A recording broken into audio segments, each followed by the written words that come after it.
पेशावर में मुहर्रम हराम का मरकज़ी मातमी जुलूस बरामद। जुलूस इमाम बारगाह फजल हुसैन से बरामद होकर रवायती रास्तों से होता हुआ इमाम बारगाह आगा मुस्तफ़ा शाह पर इख्तिताम पजीर हुआ। जुलूस में बड़ी तादाद में अज़ादारान ने शिरकत की, नवाए ख़ानी और सीना कोबी करके शहदाए करबला की याद को ताज़ा किया।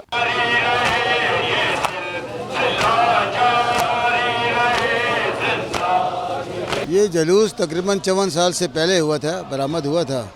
तो एक शख्स था बाबा फजल हुसैन, उसने मन्नत मांगी थी। ये वो मनती जुलूस है, हमारी तारीख़ का सबसे जो बड़ा होता है कि मन्नत नज़र न्याज के होते हैं।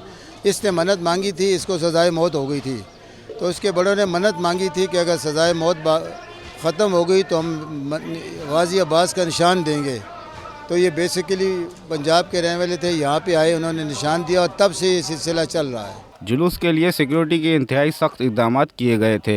800 से ज़ायद पुलिस एहलकारों को तैनात किया गया। जो बाबा साहब से निकला है, तकरीबन इसमें 800 से ज़्यादा हमारी नफरी डिप्लॉय है, जिसमें प्लगिंग पॉइंट से, रूफ टॉप से, नाकाबंदियाँ हैं, फ्रंट और रेयर हैं।